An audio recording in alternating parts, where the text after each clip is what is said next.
Now, wait, Vlad, you have to turn your camera off, and then I'm going to do my little bit where the bestie guestie door knocks. No, Jason. No? Let's not do that. Silly. This is silly. Okay, here we go. 3. I can do it. It's very easy for me. Don't worry about it. These guys don't want to do it. They don't like my bits. 3, 2. Let your winners ride.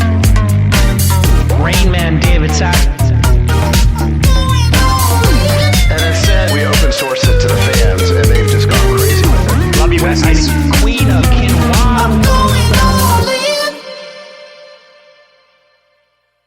Hey, everybody. Welcome to another episode of the All In Podcast. With us again, the Queen of Quinoa himself, David Friedberg, the Rain Man. Definitely counting cards. Yeah. Burn baby. David Sachs is with us. Chamath Palihapitiya, Tia, the dictator. By the way, go ahead, Jake L. I'm Jake Howe, aka Baby Seal. Jake Al, could you take longer with the intros? I mean, this is like your one moment to shine Like as the fucking intros. torture. I know. I like to do a little branding here. I'm branding you guys as characters on the show.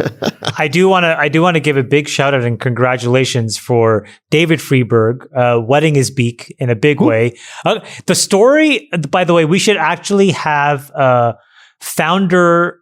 crazy founder stories, and we should have Friedberg tell the story of Metromile, but it closed its SPAC transaction and went public, and it's doing great. And congratulations. Thank you. Thanks, guys. Well, golf clap. Thanks I'll for give it the a little support. golf Come clap. up. Very Yeah. nice. Thank you. Very nice. Thank you. And joining us this week as our second Bestie Guestie after a triumphant performance by Draymond Green on the last All In podcast is Vlad Tenev, who is the co-founder and CEO of a new startup we wanted to introduce everybody to. It's called Robinhood. Vlad, tell everybody, what is Robinhood and what's the mission of this new startup you've got? Thank you for having me here, hanging with you guys. Robinhood's mission is to democratize finance for all. It's somewhat new. We've been around for a little bit over 5 years, and we have a mobile app and a website that allows customers to invest in stocks, options, cryptocurrencies. We offer a debit card and a high yield savings product as well, commission free and with no account minimums. Vlad, I think you've done an amazing job building this company, and you guys have done an amazing job democratizing access to the ability to trade. But let's fast forward to the issue that, I mean, we discussed, I guess, a few pods ago because there was intense interest in this. I think it's our highest rated pod ever, was discussing the GameStop issue. So you had these traders from WallStreetBets, these Redditors, who, like you said, they perceive themselves as the heirs to Occupy Wall Street. They're trading for profit, also for revenge. And then, you guys, I guess, get a call in the middle of the night from the clearinghouse, and you have to freeze the buy side of the trade the next day. I guess let's fast forward to that, because that was the thing that, got everybody up in arms. Could you, talk to us about kind of what happened? And I'm sure you didn't want to have to freeze trading, right? But you were being compelled by this clearinghouse. Can you kind of explain what they told you and why you had to do it?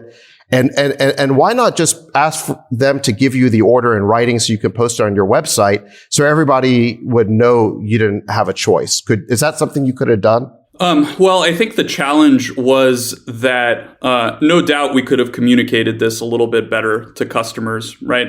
By the time we restricted these securities to PCO, and it was 13 securities that we limited to sell only.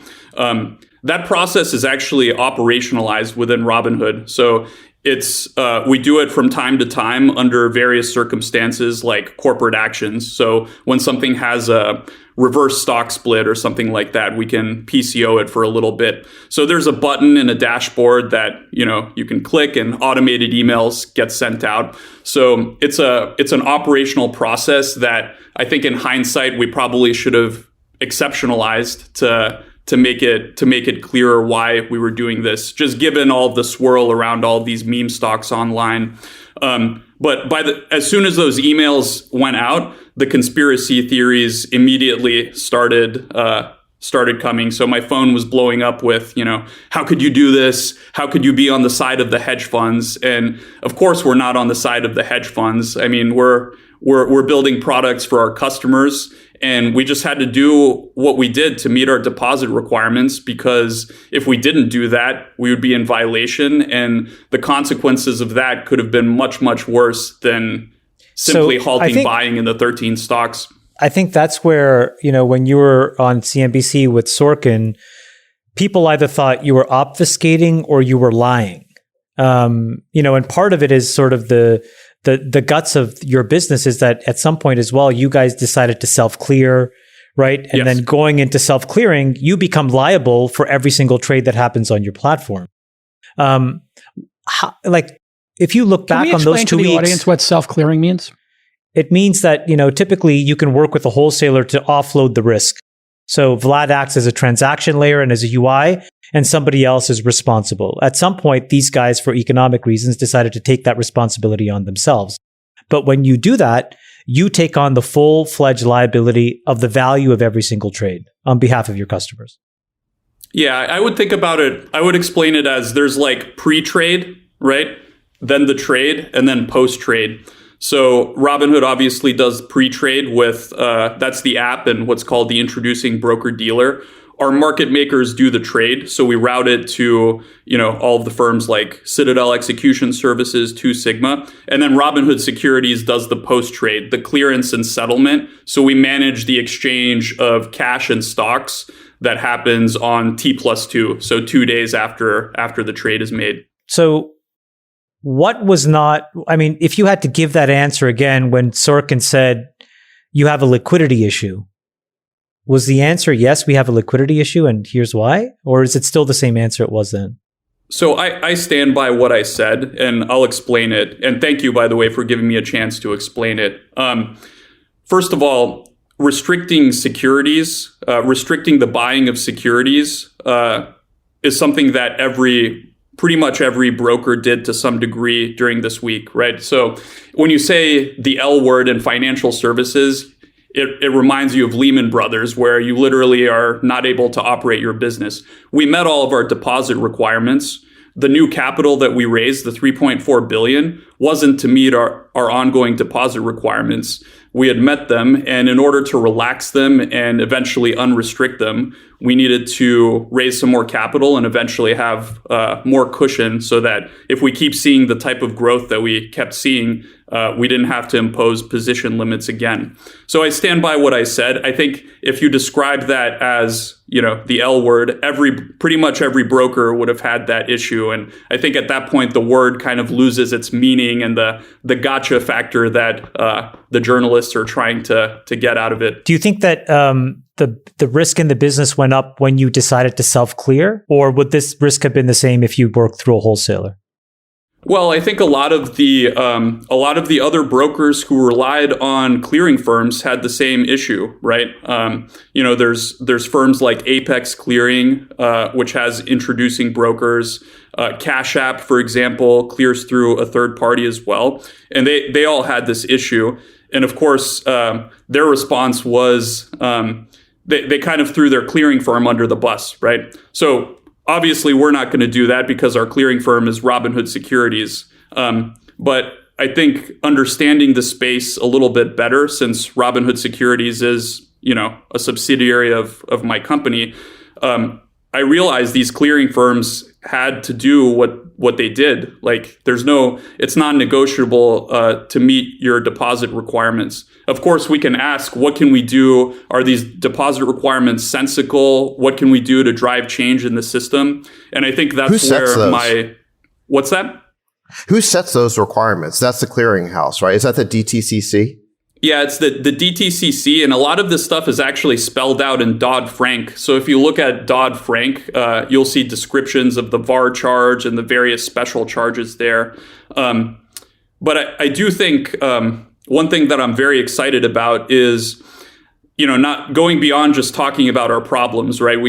I've talked about our problems a lot, but talking about solutions and how we can create a better financial system in the future. And I really think if you understand the underbelly of what T+2 settlement is, you immediately ask yourself, why aren't we settling trades in real time? And I wrote a post on that. I had a tweet storm. I'd also say, some of the feedback that I've gotten is, here's Vlad from Robinhood telling us about, trying to change T+2 so that he can lower his deposit requirements. I think there's lots of other systemic issues that fall out of that. In particular, right now you can short sell more stock than the shares that are outstanding, right?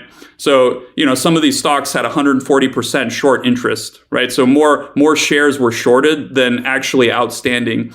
And I just think that's pathological. And it stems from the fact that, these shares are tracked on pieces of paper. So they're basically not tracked. And someone I can lend you my shares. You can short them. The person that's buying them from you can lend them again. And you can do that multiple times. And you end up with this situation that could destabilize the financial markets, right? So so moving from T+2 to T+0, that's one issue. Where do you think margin? That's what I was going to ask. Where is your margin? What's your thoughts on margin? Yeah. Well, so margin wasn't involved in this particular situation. In fact, there was an escalation path. Not a lot of people noticed until Thursday, but pretty much all of the brokers, including Robinhood, were ratcheting up the margin requirements for all of these securities until they got to 100%. So by the beginning of the week, they were pretty much all at 100%, which means you can't use margin to buy them. You have to have them 100% covered. So do you guys have a more specific question on margin? Well, I meant more like, so for example, I think it's true, but you tell me if this is not true. You guys paid like a $65 million fine to the SEC for gamifying Robinhood, right? And it's not exactly true, but go ahead. Okay. Do you want to just tell us what the truth is?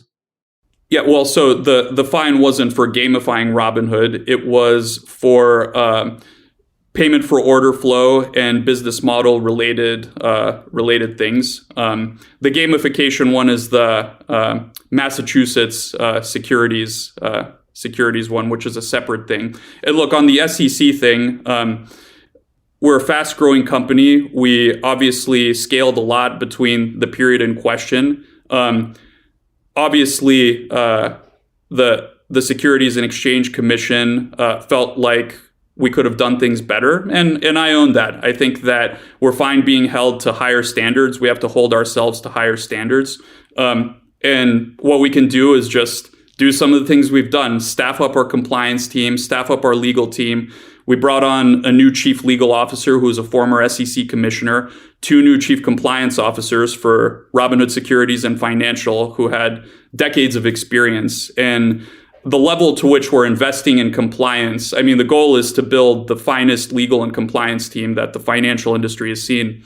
Let me tie it back, Vlad, to what we were talking about before. So do you think that it's okay if we're trying to build a generation of investors to give them access to margin as easily as some apps, including Robinhood, does, and then separately allows them to trade highly transactional, high vol instruments like options on top of that with margin? What do you think about that just as a general philosophy? Forget business building for a second. Well, and then also, can you say what the margin you allow is for a new account? Because I don't think people understand what that is. Maybe a little definition there. Well, there's a couple of things I want to clear up. Number one, you can't trade options on margin. So options are all fully paid for, right?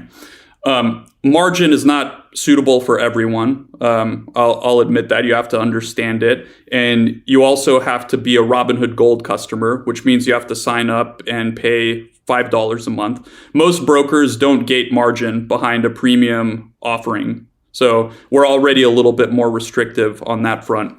You have to have $2,000 in your account before you can borrow. And in December, we did lower our margin rates to 2.5%, which is a very competitive low rate. But let me tell you a use case for margin that I actually think is quite powerful. So obviously, one use case is kind of the typical one of buying more stock with your money. But if you build a large portfolio, you can actually use margin as a line of credit. And we offer this feature with our debit card. You can turn on what's called margin spending. And what that means is if you invest in your portfolio, you can borrow collateralized by your portfolio at a very low rate, which is 1/10 of what you would borrow through a credit card. So I actually think it's a powerful tool. Certainly customers have to understand it and be suitable for it, but it unlocks a type of borrowing, not just for buying stocks, but for meeting your daily purchasing needs that I think is very useful. If somebody puts $2,000 in Vlad, can they trade $4,000, $6,000, $8,000? And does it matter what equities they're holding? How does it work? Yeah, the actual calculations are there's no blanket formula I can give you because it does depend on the securities that you buy. So the example I gave was, for example, GME and some of these other meme stocks. We raised the requirement on those to 100%. So those have to be fully paid for. Other stocks have an initial requirement as low as 25%. If it's one that, is deemed by the operational staff and our processes as not being super volatile. And it can go in between. So 25% initial requirement all the way up to 100%. So you can trade 4 times your money if it's a really blue chip secure stock. More or less, yeah, with some nuance around that. Time and again, Vlad, there's studies that show that it's really difficult to beat the market and make money, trading in an efficient market. Like the market we have for stocks or options or what have you. There's a lot of players, there's a lot of liquidity, there's a lot of people with information. It's, these great fund managers over time underperform just the S&P, right? And, I think I mentioned this when we had that pod a few ago that I was involved in a Forex trading company and 60% of accounts eventually ran out of money. Can you share with us what percent of Robinhood accounts run out of money?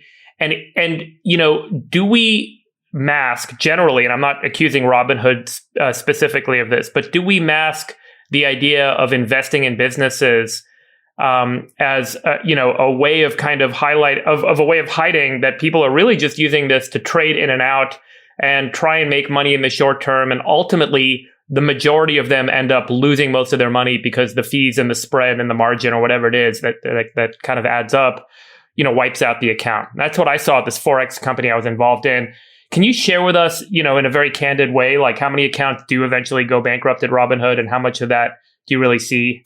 First of all, I'd say Forex is a little bit different because the leverage you get in Forex is like orders of magnitude higher. Yeah, I'll admit to that. It was like 10 to 50 to 1 leverage. So you're totally right. Yes, 100%. Yeah. So I do think the businesses are a little bit different. Most of our customers don't use leverage. Most of our customers aren't active traders or trading options. And if you look at some of the features that we've rolled out, the theme of this year has been, how do you turn a first-time investor into a long-term investor? So fractional shares, recurring investments, DRIP.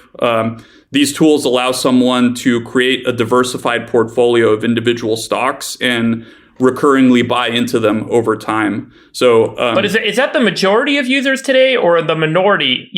How many accounts do you see kind of cycle down to zero over what period of time? I think a very small percentage of accounts have that property. I mean, I think if you look back in 2020, we had a huge increase in growth and interest in investing right at the bottom of the market crash in March, right? And I think people have taken advantage of that. And our customers in general have benefited from the recovery very, very significantly. So I would reject the meme that, Robinhood customers are active traders that are just, churning their accounts and losing all of their money. That's just simply not what we're seeing.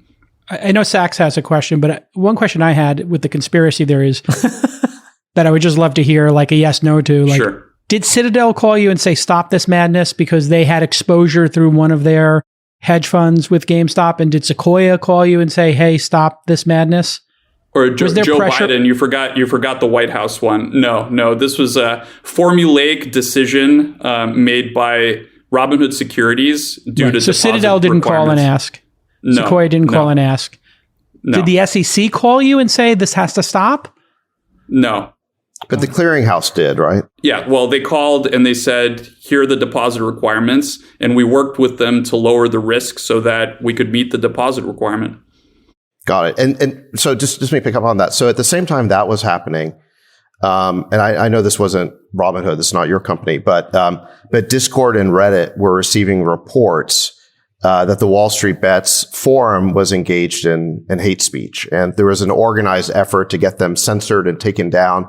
And Discord basically fell for it and took down WallStreetBets. Reddit, to their credit, did not.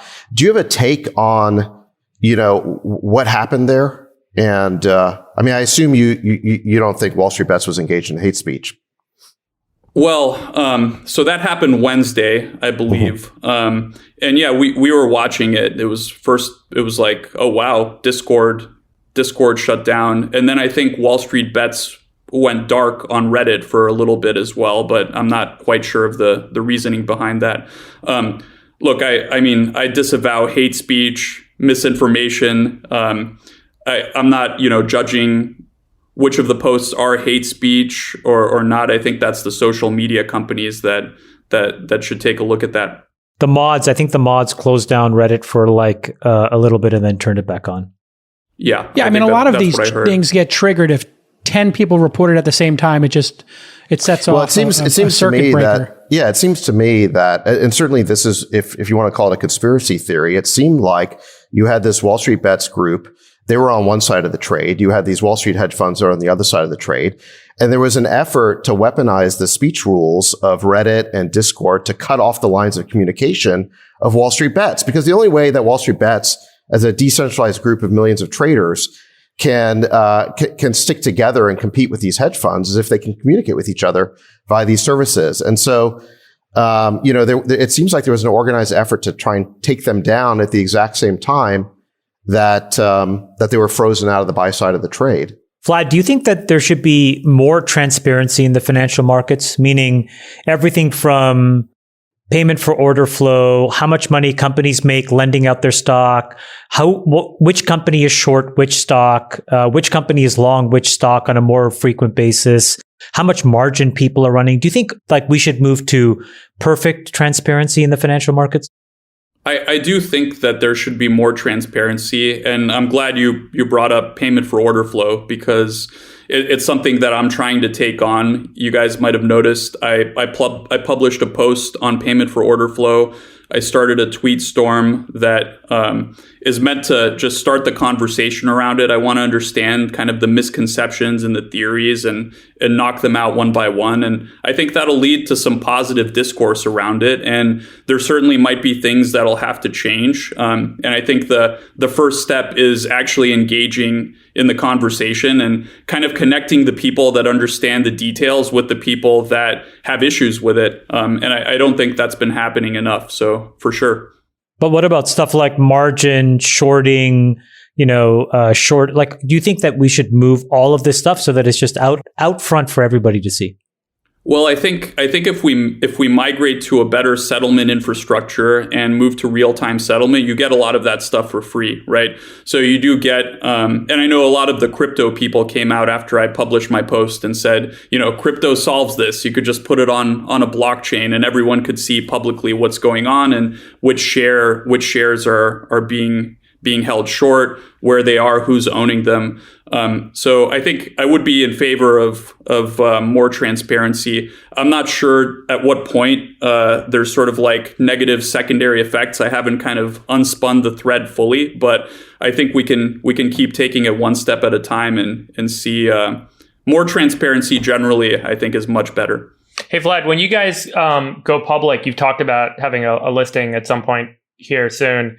Why would you not have all of your shares sold in the IPO through Robinhood to your retail users? Why would you sell any shares to institutional investors? Wow. Good question. Yeah, it is an interesting question. It's one that that's probably the one I can't give too much detail on. Hopefully you guys understand. My recommendation, if you're going to democratize access, do it all the way. Fuck the hedge funds and the big guys. If that's the point, and you give retail equal access, in all these transactions, as you know, institutions get all the access and the retail here's is left something paying the interesting, price. right? Like have your entire listing done through retail. It would be a game changing transaction. Yeah, so I mean, a lot of this, it's really interesting that this turned into individuals versus hedge funds, because I think that's a really powerful story. But you also have large institutions like Fidelity that are holders of all of these stocks, right? You have individuals on a lot of platforms that were short selling them as well. Not Robinhood, because Robinhood actually doesn't allow short selling by individuals, but a lot of the other brokers do. And you had statistics coming out that actually show retail versus institutional, and there was some counterintuitive results. So I think if you actually look deep into the plumbing, the story of long individuals, short institutions on opposite sides, I think there's a little bit more nuance to it than that. Vlad, if you had to do it over, or actually forget about the past, think about the future, what do you change inside the company? Well, let's see. I think the $3.4 billion in extra capital certainly helps. I think I'm very proud of the transition that we made between Thursday and Friday. So Thursday, we had the blunt hammer of PCOing these stocks, right, which obviously was not ideal. By Friday, we had moved to a much more sophisticated system where intraday we adjust the position limits in it was up to 50 stocks, and we published that on our website. So that gave us a lot more granular control over it and is a better system. And we're going to only improve that and kind of take the learnings to other parts of the business. So I think the great thing about these sorts of crises is sort of months and years worth of work get compressed, and people are just like super aligned on the key priorities we need to do to move the business forward. And we saw that. And then the third thing I'd put is just maybe you guys have seen, I feel like I've evolved as the chief executive and as a leader. I didn't used to be on social media telling our story very much, but I'm out there trying to encourage more transparency. I would say much openness. Better today than with Elon, much better with Elon than Sorkin. So progress has been made. I have just a basic question. I know we got to wrap soon. When things get superheated and you have this viral momentum where I don't know how many people tried to sign up on that day, but maybe you could give us an idea on that Wednesday or Thursday. Was it 5 figures, 6 figures, or 7 figures worth of new accounts? Why not throttle the new accounts and say, hey, you're on the wait list. We onboard 10,000 people a day. Your day is going to be next Thursday, so that you don't get caught in this, everybody uses the fact that it's friction free to sign up to do an emotional bet in a, let's call it mob behavior, right? Like this turned into a mob. And I guess some people believe it's a good mob to go up against the hedge funds. But it could have equally been something, something more deranged, and even more edge case is going to happen. So when that does happen and 1 million or 10 million people sign up, can't you just pause it and say, we're not going to do any new accounts today? We've reached our limit. We actually did do that. So we have been pausing new account approvals off and on, depending on the load. And, customers have been experiencing, in some cases, short delays with account approvals. Obviously not an ideal solution from our standpoint, but, if we have to do that, we will do it, and we have done it. How many people signed up on that Wednesday? Like just ballpark. Like was it hundreds of thousands, millions? Jason, are we running an ad for Robinhood? Stop. No, I'm just curious what the scope of it was. None of us cares. Vlad, last question. Hit me. Hey, listen, if you had to pick 2 different CEOs' reactions to how you dealt with it, let's say Tim Cook on one end of the spectrum and Zuck on the other, how do you think they would score what Robinhood did and what they are doing? Tim Cook, Zuckerberg. I'm not sure. I think that I'm proud of how the firm navigated this. I think obviously there's ways to improve upon it. I think that anytime you get a phone call in the middle of the night saying you have to put up $3 billion, all sorts of things run through your head, right? I've had it happen. I know. And that was just money from the cage for poker. I got a lot of people reaching out to me, which was amazing. If you had to do it over again, why not just post a blog that morning saying, hey, we got a call in the middle of the night. We have to do this. Is that the thing you'd do over again? No, because he'd be throwing his own company under the bus. He'd have to say Robinhood Securities is telling Robinhood, the broker, to post this money because Robinhood Securities is being told by their downstream clearing. So it's like you're in an impossible situation. But you're saying it now, so better to say it at the time it all happened, and it would have diffused the whole crisis, right? Well, first of all, I'm not throwing anyone under the bus. The team did what they had to do. I don't think there was any way to navigate that differently. I think the automated emails that went out to customers saying your stocks you're restricted from buying these stocks probably could have been handled a little bit better. We probably could have offered more detail into that with the foresight that maybe customers would think that a hedge fund forced us to do it or something like that. So certainly there's areas we can improve upon across the board. And an early investor called me throughout this and said, hey, chin up, navigating a crisis successfully unlocks the next level of value creation for the company. And I've had that in mind the entire time. And I'm just doing what I can to make that future a reality, both for Robinhood and for the financial system. I think that this could lead to some really positive change industry-wide. Yeah, and I'll just one last softball here. This is not about what happened that with GameStop. We've had a debate on this pod. It got kind of heated between Chamath and Jason about the nature of Jason's investment in Robinhood.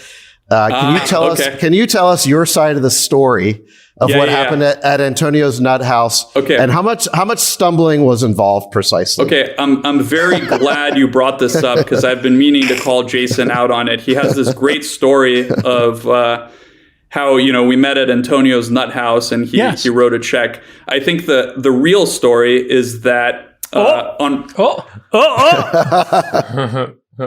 Robinhood launch day, which was a Saturday, and we violated every rule of PR and marketing by launching inadvertently on a Saturday. I got a reach out from Launch, who was one of the first outlets to cover our launch on Saturday. And Jason's friend Simon, ex-employee who ended up running social for us for a bit, was a big fan of Robinhood. So he joined us as kind of our first social person. He introduced me to Jason. I met Jason at Sequoia, Jason, where you agreed to invest. And then 6 months later, we met at Antonio's Nut House when we were raising our Series A. And I think you gave me the advice to go with Index Ventures. No, I said Sequoia all the way. Don't get me in trouble. I'm Team Sequoia. I promise. Michael Moritz, Doug Leone, whoever's watching, I told him to go Sequoia. Sequoia was great. They unfortunately passed on our Series A, as did a lot of other funds. Yeah. Ouch. Wow. All right. Listen, thanks for coming on the pod. We really appreciate you taking the time and continued success. And Vlad, I'm really glad we didn't give you a job offer back in 2008. Sounds like it was the right move for you. Funny how things worked out. Yeah, well, apparently I interviewed him in 2008 for a job, and he didn't get the job. It was you and Alex Michalka was my main interviewer. But it's funny, I graduated with a math degree, right? I was doing pure math, which in 2008 made me unemployable. We were the only people hiring at that point. Yeah. You were the only people that would interview me. Yeah. Everyone else was like, where's your computer science degree? Can you code? So I ended up going to math grad school, which was one of the few options that I had, and ended up dropping out. And here I am. So funny how things work. Well, good for you. All right. Continued success. And thanks for coming on the pod. We'll see you soon. Thanks, Vlad. Thanks for having me. Wait, Vlad's back?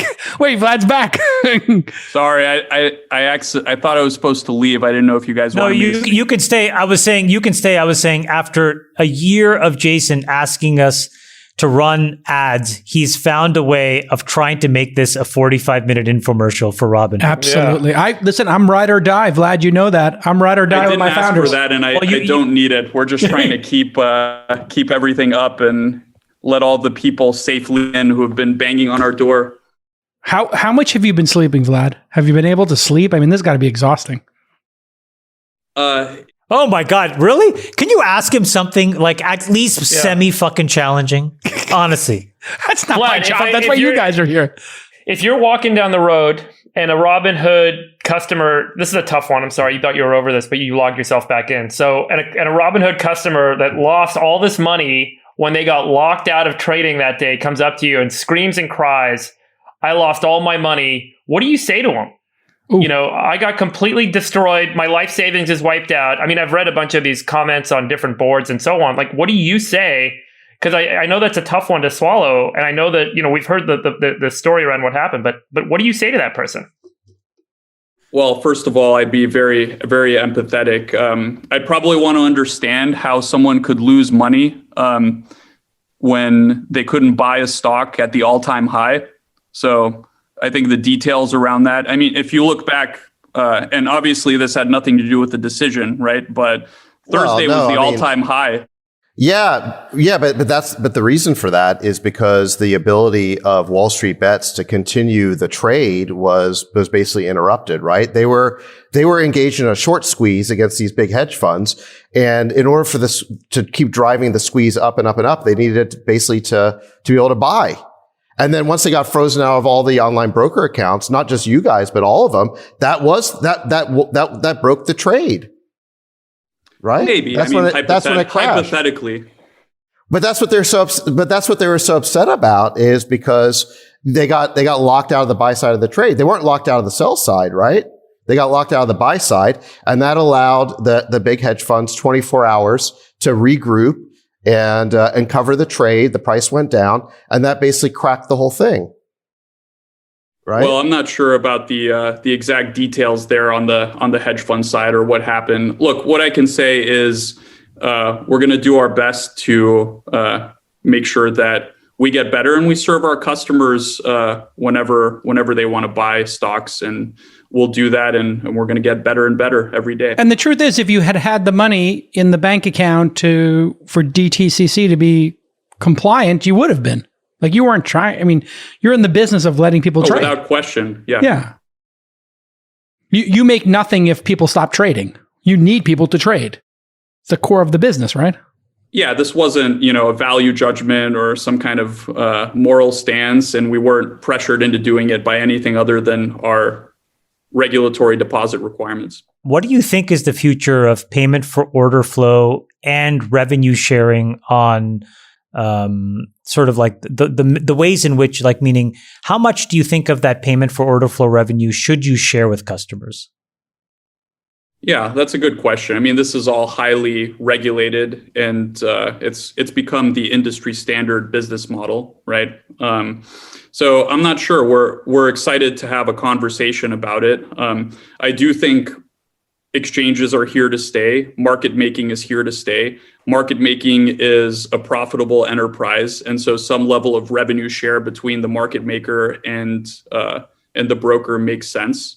And it is regulated, so I'm not quite sure what, if any, changes need to come. But hopefully, this will be part of the conversation that we can help create and work through. And I think part of the problem is just the opacity of it. It's kind of like interchange. Does anyone know that interchange is this sort of like hidden piece of revenue every time you transact with a debit card or a credit card? It's sort of analogous in a way, right?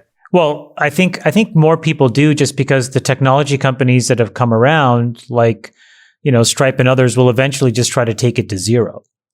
And so if anything, I think what the business model, or at least the business strategy of all these companies, is when you find, to your point, these opaque pools of revenue, the innovation is just to give consumers power by taking these costs to zero.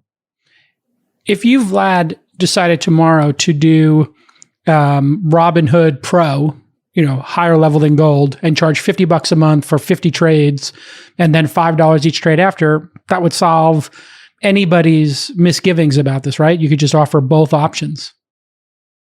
Well, I think it's payment for order flow enabled commission-free trading, right? It helps cover the costs of the business that leads to our ability to offer commission-free trading. And moreover, it allows smaller investors to participate.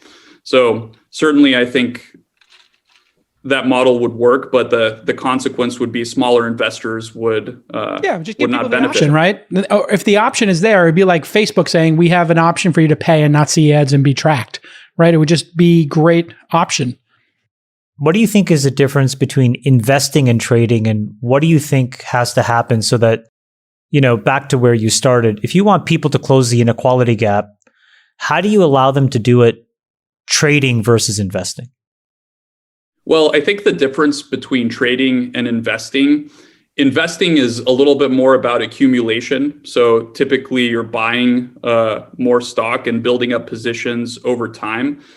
Trading comes into play, I think, when you're selling, right? When you're selling sort of strategically and you're doing it not driven by outside needs for the capital, but more for sort of like intrinsic needs.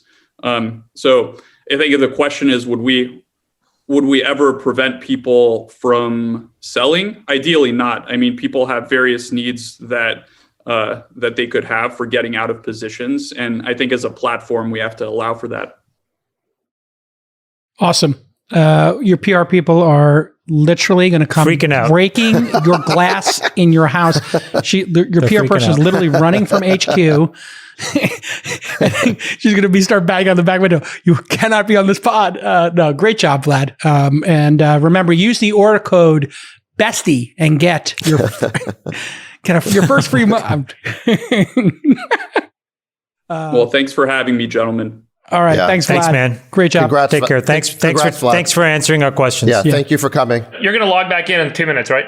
Yeah. Okay. Come back for the Chesa Boudin and the Gavin Newsom recall news. Your PR people will be delighted if you comment on that. Yeah. Are we going to do a debrief? The debrief, from my opinion, is that I think that they have to really tighten two things. One is they need to make a decision. How do they want to make money? Because I think this is the third time these issues have come up. It's probably not going to be the last. And because there's going to be more market volatility, not less.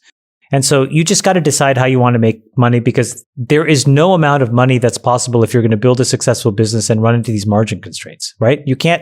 There's just no amount of money that you could have. Meaning, if you look at the folks that didn't get called, were folks that have like Schwab accounts. Why? Because Schwab is investing.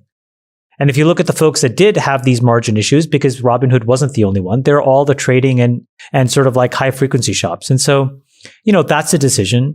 And then it's back to what David said, which is like, once you make a decision, you have to be able to tell people like, this is what you want to stand for. And you have to have the right internal controls and governance. And so, if he gets these things right, maybe they can be on the other side of it.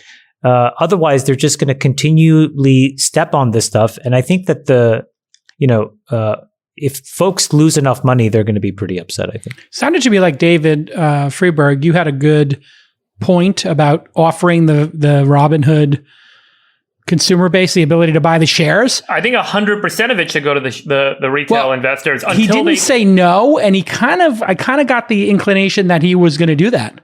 100% he will not. Yeah, this came out in the past where he said they were going to offer some of the IPO shares to Robinhood customers. And so that was a few months ago. I think I said publicly on Twitter, why don't you offer all your shares to IPO customers? Yeah. Like, why take any of them direct to the institutions? Could he technically become a clearinghouse and IPO people? But then what I be said like was a like partnership in it? Yeah, like why don't you just take, if Fidelity wants to buy shares, let them buy shares on the open market like all the retail customers are forced to do. And then the Fidelity argument is, well, we're buying $50, $100 million blocks at a time, so we don't want to have to be in the market doing that. But the marginal cost of buying a single share versus the marginal cost of buying 1 million shares is much, much higher. And that's the challenge with with retail access in financial markets that Robinhood has set out to solve, as have many others. And it would be a really powerful statement if they said, you know what, we're going to show the world that the market can all go direct and be efficient, and actually make all of their IPO shares available. And then you know what, if the big block trade guys want to buy some, go ahead and buy it from the retail guys in the open market, and or do 50-50. Offer everybody who's a Robinhood shareholder. I just think that they would, if they could fill their demand on their book for their IPO from retail, do that. and let anyone else, let Fidelity sign up for a Robinhood account and buy their shares through Robinhood. The fact is the big block buyers always get a discount, right? They pay wholesale pricing in these markets. And that's also part of why it's so difficult for retail to actually find a footing. And so it would be a really powerful statement for them to kind of go all the way. Sure, I think it's almost certain they're going to give some of the shares available in the IPO to Robinhood customers. It's a great kind of publicity point, but it would be really powerful if they shifted the whole thing. I mean, years ago when I was at Google and we did the IPO, I don't know if you guys remember this, but it was the first time we tried to do this Dutch auction.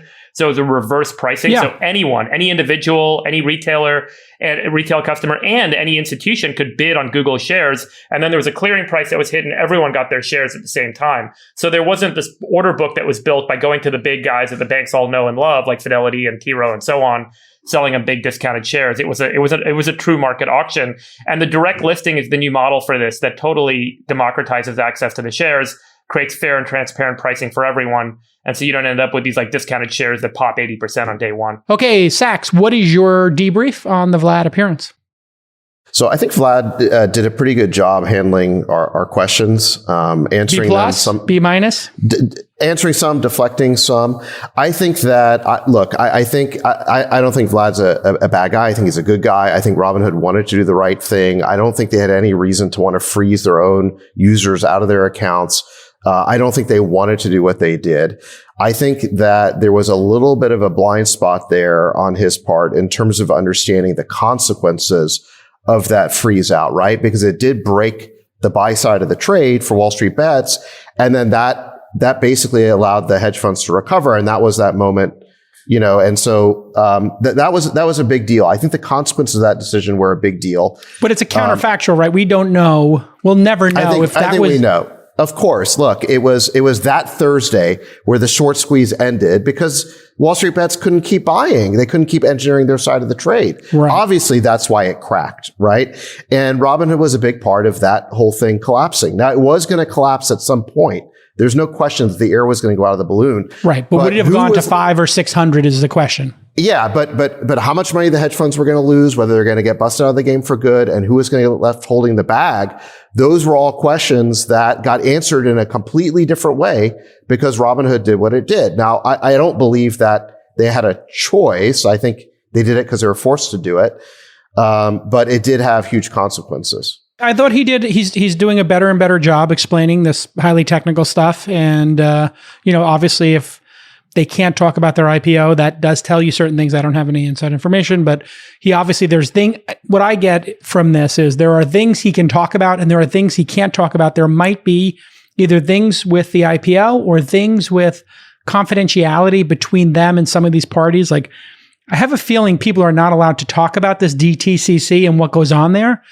Because there might be some... I would have liked... that was an area where I really wanted to hear more details and get more clarity because, I believe... Look, the order came down in the middle of the night from the DTCC, right? And so that's why I kept asking, why wouldn't you just say to the DTCC, give me that order in writing? I don't think it's allowed to talk about them.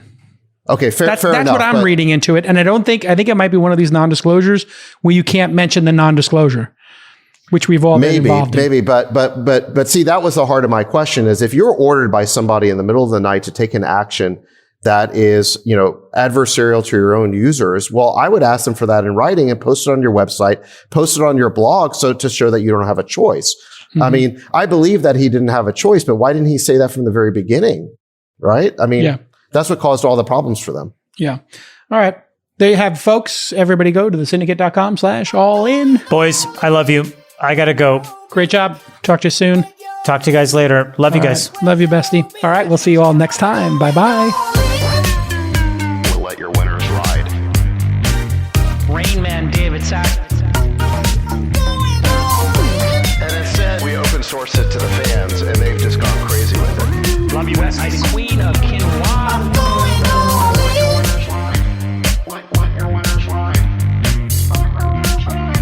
Besties are gone. Code 13. That's my dog taking a notice in your driveway. Oh, man. My haberdasher will meet me at Clinton. We should all just get a room and just have one big huge orgy because they're all just useless. It's like this sexual tension that they just need to release somehow. Wet your beak. Wet your beak. B or B? We need to get merch. I'm going all in.